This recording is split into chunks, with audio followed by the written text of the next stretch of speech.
Dis weer tyd vir sielskoffie.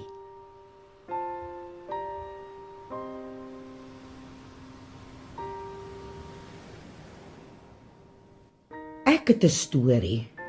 Jy het 'n storie. Ons almal het 'n storie om te vertel. Daardie storie is deel van jou lewenslyn.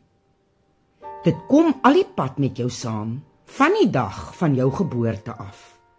Dit het jou as mens help vorm. Nie almal luister graag na jou storie nie, want dis dalk te langdradig, vervelig en selfs te veel detail.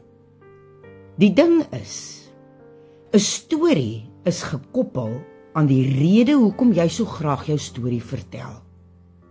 Is dit dalk om empatie by ander te kry? Of omdat jy wil hê dat mense jou daarvoor moet bewonder? Want dit is een van die grootste redes hoekom ander nie na jou storie wil luister nie. Hulle ken die rede daarachter: selfverheffing. Wanneer ons egter ons storie aan ander vertel om God se koninkryk te verheerlik vir wat hy vir jou in jou lewe alles gedoen het, is dit 'n getuienis van God se liefde en gaan niks daarvan oor jou as mens nie, maar wel oor die goedheid van God en wie Jesus is. Hierdie getuienis storie dra krag, God se krag. Hoe het jy jou kinders se geboorte ervaar? Hoe was dit om jou eerste huis of kar te kon koop? Wat het gebeur toe jy by die werk afgelê is en skielik 'n ander inkomste moes soek? Of jou man of kind aan die dood moes afstaan? Waar was God in elke situasie? En hoe het hy jou deur elke situasie gedra? Dit is die tipe storie wat Jesus wil hê ons met ander moet deel.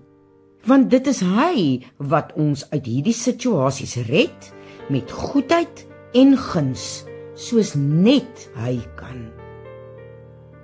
Waar het Jesus jou gedra en deure vir jou oopgemaak, wat net hy kon?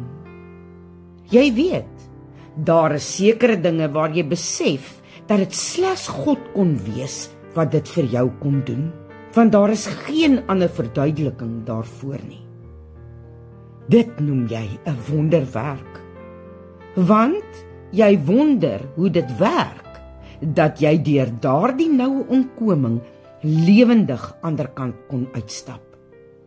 Hoe jy tot die einde van die maand kon uitkom met die skarige salaris wat jy het. Hoe jy al vir 20 jaar na stage 4 kanker steeds in remissie is. God beloof in sy woord dat hy altyd by ons is, dat hy sy kinders versorg met dit wat hulle nodig het, en dat hy vir my en jou genoeg geloof gee om elke situasie te kan hanteer. Wanneer ons op hierdie beloftes van hom staan, is ons meer as oké, en weet ons dat alles altyd ten goeie vir ons sal uitwerk. Begin deel jou koninkryk stories met ander, jou familie, vriende, kollegas en selfs die persoon agter die toonbank. Hulle het nodig om te hoor wie Jesus is. Dit is jou getuienis, die storie wat jou help vorm het as mens.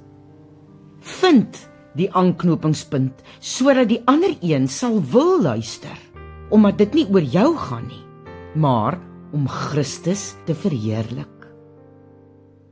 Ek deel ook graag my getuienis storie oor die volgende 12 weke met die wêreld. Ek nooi jou uit om op my Sielskoffie Facebook blad dit saam met my te volg. Want God is goed. Hy bly getrou aan sy woord en sy liefde dra my elke oomblik onvoorwaardelik. Die wêreld het nodig om dit te hoor. want Jesus wil dit vir elkeen van ons doen. Tot volgende keer.